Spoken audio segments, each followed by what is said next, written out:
Fala galerinha do xadrez, tudo beleza? Pessoal, eu fiz uma enquete aí, muita gente vinha pedindo para eu mostrar uma partida minha aqui no canal. Eu não sou muito a favor de fazer isso, eu até pedi lá para o pessoal não escolher essa opção, mas por que eu pus essa opção? Muita gente achou que eu estava fazendo psicologia reversa lá, né? Que eu queria mostrar uma partida minha. E na verdade, realmente eu coloquei lá porque muito inscrito vinha pedindo. E era uma forma de eu até depois falar para os inscritos, olha, gente, eu pus na enquete e realmente ninguém quer ver, tá? Tá bom, beleza? Vamos pro que todo mundo quer, né? E eu fiquei surpreso realmente, mais de 60% aí dos votos pedindo uma partida minha. Como eu falo, eu não me sinto digno realmente de colocar, de interromper uma playlist de um Mequinho, de um Mikhail Tal, de uma Judith Polgar, de um Kasparov, enfim, de tantos outros para mostrar uma partida minha, mas eu acho natural, depois eu compreendi, acho natural essa curiosidade, né? Afinal de contas tem tantos inscritos novos aí de um tempo para cá, apesar de eu já ter jogado em muitas lives aí, os inscritos podem acompanhar, né? Minha maneira de jogar, minha forma de pensar, as lives são para isso, mas eu acredito que tenha muito inscrito novo, né? Quase metade do canal novo, foram novos inscritos no último mês. Então realmente eu compreendo, né? E tá aí. Então vamos lá, eu acho que faz parte, muito bacana. Aí eu fiz minha lição de casa, né? Procurei uma partida que fosse pelo menos ser legal, fosse ser instrutiva, com menos erros. Eu não sou nenhum mestre, nenhum grande mestre, nem nada disso. Então procurei alguma partida que pudesse agregar alguma coisa aí para todo mundo. Eu jogo tanto no Lichess quanto no chess.com. Essa partida foi jogada no Lichess. Eu vou deixar o link aqui da partida realmente que fica gravada. Toda a partida jogada no Lichess fica gravada num link. Eu vou deixar o link aqui na descrição do vídeo para quem quiser. E vamos lá, vamos dar uma olhada nessa partida. Eu estou jogando de brancas aqui contra um jogador da Armênia, um jogador com quase 2.300 de rating. Então, se eu não me engano, é a partida que eu joguei talvez com um jogador com maior número de rating. Tá bom? A partida era de 15 minutos para cada um, com 15 segundos de acréscimo. E vamos dar uma olhada nessa partida. Então, eu abri aqui com E4, ele respondeu aqui com C5, a defesa siciliana. Eu joguei cavalo F3, cavalo C6, D4, tudo normal, padrão, peão toma, cavalo toma. E aqui, o mais esperado é o cavalo aqui em F6, desenvolver com o cavalo aqui em C3, é o padrão, né? Ou então já joguem um E5, por exemplo. Mas aqui ele jogou o lance D5, eu nunca tinha visto essa variante. Depois eu fui ver que ela se chama variante ninzo-americana da defesa siciliana. Eu nunca havia me deparado com esse lance. E aqui eu não sabia muito bem o que fazer. Pensei que capturar o peão não seria muito bom, eu não vi nenhuma vantagem em fazer isso. Aliás, eu só estaria desenvolvendo, ajudando ele a desenvolver as peças. Também pensei que capturar o cavalo não ganharia nada com isso, eu estaria sacrificando 2 tempos, né? Afinal de contas, esse cavalo já veio para cá, já veio para cá, e eu estaria usando o terceiro tempo para capturar um cavalo que só fez um tempo, né? Aquele conceito de sacrifício de tempos do Ninzovic, né? Não vale a pena sacrificar 2 tempos aqui para não ganhar nada. Então eu pensei que valeria a pena desenvolver mais uma peça. Eu joguei o bispo aqui em B5. Um lance faz sentido, né? Desenvolver a peça cravando aqui esse cavalo. E aí ele jogou o lance D também E4. Eu fiquei bastante surpreso, não esperava também. Afinal de contas eu achava que eu estava ameaçando aqui ganhar não só um peão, mas dar um cheque e depois capturar a torre na sequência. Então nessa posição eu calculei bastante. É claro que um jogador de 2.300 não faria um erro primário no lance número 5, né? Então aqui eu realmente fiquei pensando bastante e enxerguei que não valeria muito a pena capturar o cavalo dele. Se eu tivesse capturado, uma possível sequência aqui seria dama toma aqui em D1 primeiro e depois de rei toma em D1. As pretas não precisariam capturar o cavalo aqui na sequência, o que seria muito bom para as brancas, né? Se capturasse aqui, bispo tomaria com cheque e pegaria a torre na sequência. Mas aqui as pretas jogariam o lance A6 então. E aí depois de bispo em A4, não precisa capturar aqui em C6, senão mais uma vez as brancas ficariam muito bem tomando, dando cheque capturando a torre, mas sim o lance bispo D7 deixaria as pretas com um bom jogo aqui. Esse cavalo está cravado, ele não poderia voltar, senão estaria caindo o bispo em A4, e então o natural seria jogar um cavalo aqui em C3, e depois de bispo toma, e da troca dos bispos, cavalo toma em E4, a gente teria uma posição muito similar com o que aconteceu realmente na partida, tá bom? Então depois de D toma em E4, eu não fui para essa linha com cavalo toma, e sim desenvolvi o outro cavalo aqui, com cavalo C3, e a partida seguiu com bispo D7, agora sim, né? Agora eu estava ameaçando realmente capturar lá. Em C6 ele defendeu. E depois de bispo toma, cavalo toma, dama toma em D1 cheque, rei toma em D1, B toma em C6 e cavalo toma em E4, a gente tem uma posição muito parecida com a da análise que a gente fez agora há pouco, que estava nessa posição aqui, ó. A única diferença, se você for ver, é esse peão que na variante anterior ficaria aqui na casa de A6 e na sequência da partida ele está em A7. Então foi melhor essa variante que seguiu realmente na partida, um lance a mais, né? E aqui as pretas deram um grande roque com cheque. E você pode estar pensando, pô, as pretas estão bem aí, as brancas perderam o roque e agora a torre já entrou no jogo e tal.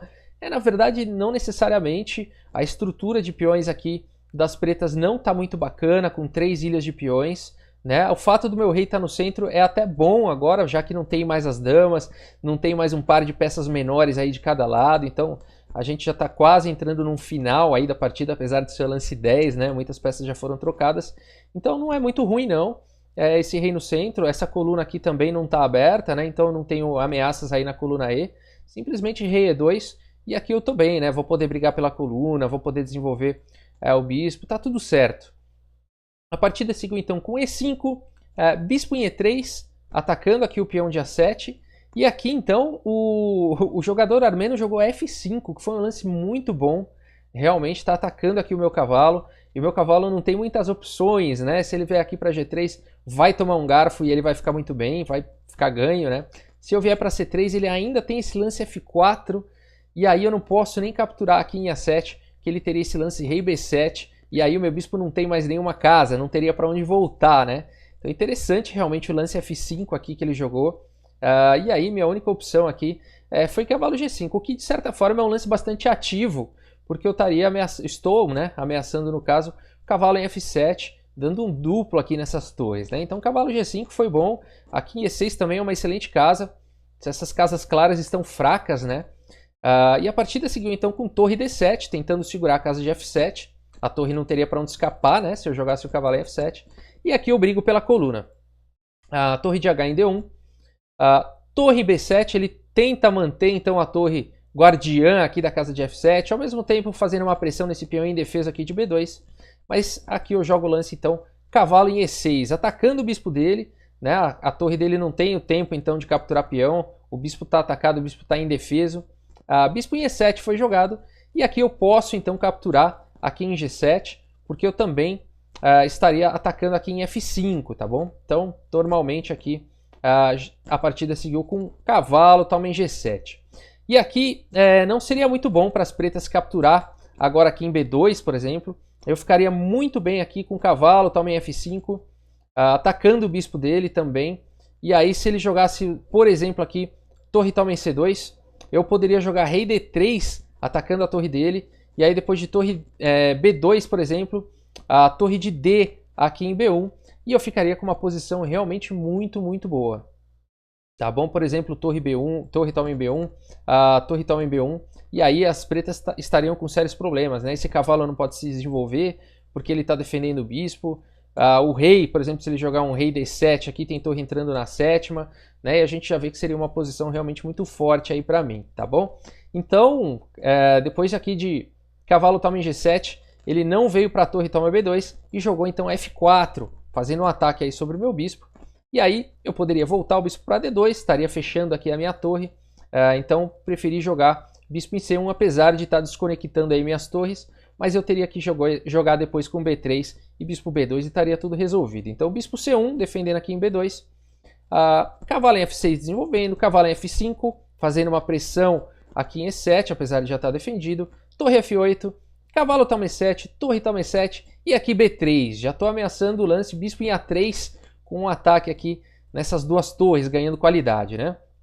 Aqui é claro que ele viu, jogou aqui a torre em G7, fazendo uma pressão no peão de G2, e aqui é a hora do rei ajudar aí na posição, né? Rei F1, né? Um lance aí importante, defendendo, e depois de cavalo G4, rei G1, né? Então esse rei acabou ficando aqui perto desses peões, protegendo esses peões, e aqui as pretas não tem mais como continuar nenhum ataque, né? Cavalo H6, um lance importante, abrindo aqui a possibilidade de jogar o lance F3, aproveitando que o meu rei está cravado, mas aqui simplesmente torre D6, né? Ameaçando aqui tanto o peão quanto o cavalo, um lance bastante ativo, na posição. Torre G6 foi o lance encontrado pelas pretas, que defende ambas as ameaças. E depois então de torre toma G6, H toma G6, eu não tenho mais o perigo que eu estava sofrendo aqui na ala do rei, né? Então isso aí foi resolvido e agora é hora de desenvolver as demais peças aqui que não jogaram.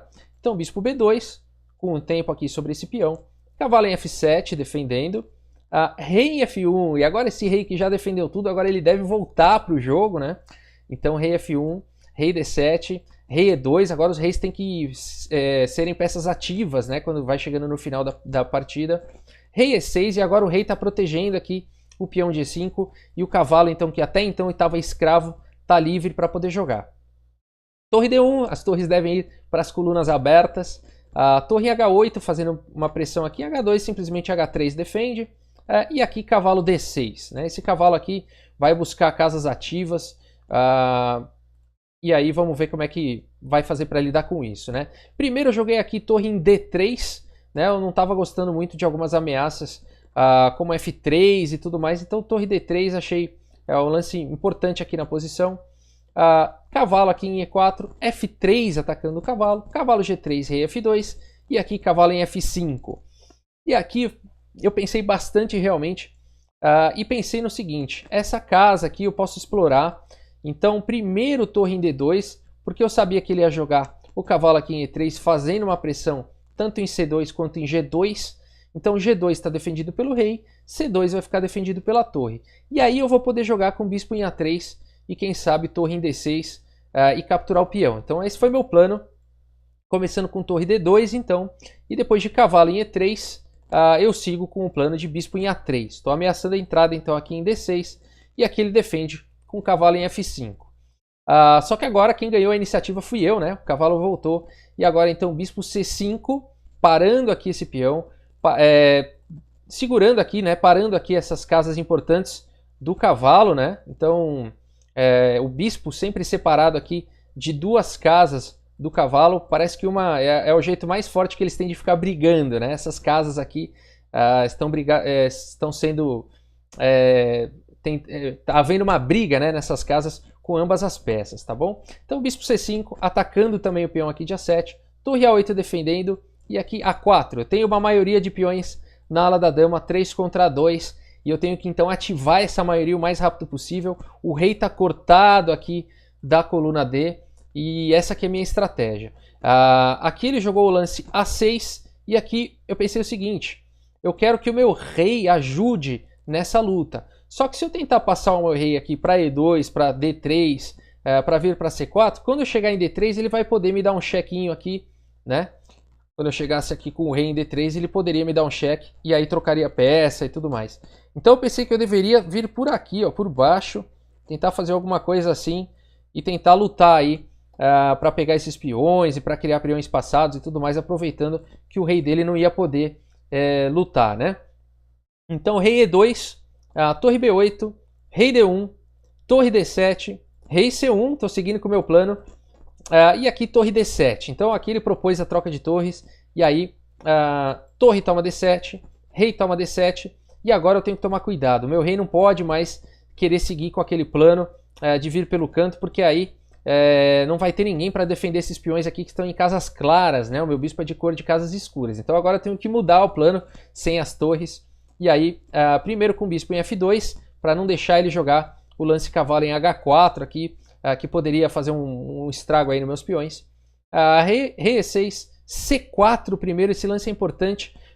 Aqui tem uma barreira, né, construída pelo meu peão e pelo meu bispo. O rei dele não pode entrar então na posição. C4 um lance muito importante para o rei dele não entrar. Cavalo D6, e agora é hora de melhorar a posição do rei. Rei D2, E4, e aqui eu tenho que capturar, né? Ele está ameaçando E3 com um garfo aqui, ganhando peça, ganhando o jogo. E depois de F toma E4, cavalo toma E4, rei E2, e aqui ele jogou o lance C5, né? Não seria muito bom capturar aqui em F2, depois de rei F2, eu com 5 peões contra 4, teria um final provavelmente ganho aqui, tá bom? E aí então ele não seguiu para essa linha, e ele foi então para C5, e a partida seguiu então com bispo aqui em E1, eu preferi manter o bispo, agora que esse peão está numa casa escura, eu não achei que esse lance foi bom C5, porque agora esse peão está preso numa casa escura e ele vai poder virar um alvo mais para frente. Além de tudo, o bispo em E1 me dá a possibilidade de jogar B4 no futuro e ficar com peões passados, com o peão de C passado, né? Rei E5 foi jogado, rei F3, G5, e aqui eu fiz um lance errado. Aqui eu joguei G3 e ele poderia ter igualado aqui na posição. As brancas estão melhores aqui nessa posição, eu estou melhor aqui, mas após G3 ele poderia empatar aqui com uma sequência de lances que até foi a sequência que seguiu na partida. Mas aqui então eu deveria ter jogado rei G4, tá bom? Seria um lance mais ativo. E depois de, por exemplo, rei D4, o lance H4 seria muito bom. Depois de G toma em H4, rei toma em F4. Tá? Então esse rei ele não consegue penetrar nessa posição, esse peão vai cair e esse peão aqui vai realmente fazer a diferença. Tá? Seria um final vitorioso aqui para as brancas. Mas eu não joguei esse lance rei G4, nessa posição eu joguei G3. E ele continua então com F toma G3, bispo toma G3. E aqui o lance que ele deveria ter feito para empatar a partida seria cavalo toma em G3, simplesmente depois de rei toma. E A5 não tem como progredir depois de rei G4, rei F6, rei H5, rei F5. E aqui você teria só uma repetição de lances, tá bom? Não teria como progredir, seria um empate aí por repetição. Mas provavelmente ele quis vencer, então depois de bispo toma aqui em G3, cheque, né? Ele, afinal de contas, ele tinha 2.300 quase de rating, 300 pontos a mais de rating do que eu. Então provavelmente ele acreditou que teria uma vitória aqui e jogou com o lance rei em D4. E esse lance perde imediatamente a partida. Aqui eu segui então com o bispo em E1, né? Não deixando o rei dele entrar na posição. E agora o meu rei está muito próximo desse peão aqui. Rei E5 foi jogado.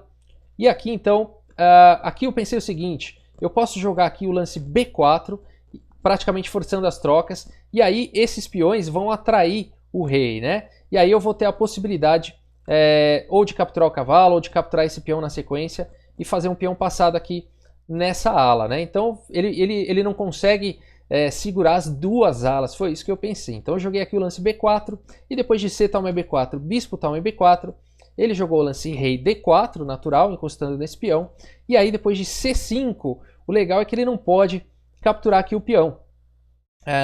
Então foi isso que essa que foi a sacada do lance B4, tá? Porque aí se ele jogasse cavalo toma em peão, aí o rei dele está muito longe realmente desse peão. E aí depois de bispo toma, rei toma, rei G4, rei B4, rei toma G5, rei toma em A4, as brancas vão coroar o peão antes, né? Aqui teria uma corridinha, mas as brancas fazem com 2 tempos antes. É muita diferença realmente. Simplesmente depois de dama 1, as pretas não tem como continuar essa posição, tá bom? Então por isso que depois de C5, ele não capturou aqui em C5 e ele jogou com cavalo em F6, segurando aqui a casa G4 para o meu rei não entrar. E aí aqui eu joguei C6, esse peão tem que correr, né? Ele jogou o lance cavalo D5, tá ameaçando meu bispo. E aqui eu fiz um lance muito interessante nessa posição, que foi o lance rei G4, né? Esse lance é muito bacana realmente. Na verdade ele não pode capturar aqui o meu bispo, senão simplesmente C7, e não tem como evitar a promoção do peão, né? Então seria um final ganho aí com uma dama no tabuleiro, né? Então ele não capturou, claro. Ele seguiu aqui com o rei C4, e aí depois de bispo A5 que eu joguei, ele abandonou a partida, né? O rei não tem como encostar aqui nessa parte, esse peão está ameaçando subir, né? Esse cavalo vai ser perdido, o rei vai capturar aqui em G5 e esse peão vai correr para o abraço, né? Então realmente nessa posição não dá mais para as pretas e ele aqui abandonou a partida. Beleza, gente? É isso, como eu falei, selecionei uma das partidas aqui que eu ganhei. Eu sou um jogador regular, eu também perco muitas, poderia mostrar alguma que eu perco também se vocês tiverem interesse e tal, mas eu acho que a gente pode combinar mais lives de repente, né? Tentar um horário fixo para as lives, eu vou tentar me programar para isso. E aí eu aviso vocês, porque aí eu acho que é uma oportunidade ao vivo da gente jogar junto, pensar, né? Pensar alto, trocar ideia e tudo mais, e depois abrir também para um bate-papo, né? Que eu sei que é muito legal, dicas, né? E tudo mais. Como eu falei, eu posso ter convidados também. O grande mestre Evandro Barbosa já se propôs aí. Agora ele está em torneios, depois vem fim de ano e tal. Mas em janeiro a gente vai ter uma live com o grande mestre Evandro Barbosa, muito provavelmente. Então, tá bom, gente? E vou retomar as lives então, tá bom, gente? Espero ter satisfeito aí a curiosidade de muitos dos inscritos. E para mim foi um prazer, tá bom? É sempre para mim um prazer me deixar conhecer aí por vocês, afinal de contas, nós estamos juntos aí, o canal é para vocês. E é isso, gente. Muito obrigado aí mais uma vez. Um grande abraço aí para todos e até a próxima. Antes, né? Queria agradecer aqui deixa eu abrir aqui. Agradecer o Alessandro Ferrarese pela sua contribuição aí ao canal. E também quero agradecer mais uma vez o Lucas Andrade pela frase que ele deixou lá no Discord. O que eu temo não é a estratégia do inimigo, mas os nossos erros.